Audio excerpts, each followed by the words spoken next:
আসসালামু আলাইকুম গাইস, তো আপনাদের একটা নতুন পালা দেখাই, মানে এটা বহুত আগের পালা।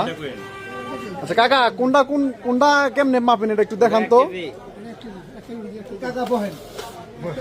দেখান কাকা, আপনি দেখান না দেখান। পাথর ছাড়া পালা, হ্যাঁ 200। তারপরে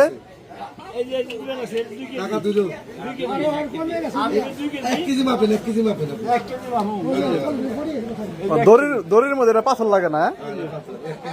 এই যে বহুত আগের পালা দেখাই দিলাম গাইস, সবাই দেখাইলাম, অনেকেই দেখেন নাই, দেখাই দিলাম। এটা 3 কেজি, এটা 3 কেজি। ও মানে গোড়ার দিকে গেলে কম, মাথায় এলে বেশি। আরে যাই গাইস, সকালে দেখলেন তো, ভালো থাকেন, সুস্থ থাকেন, আসসালাম।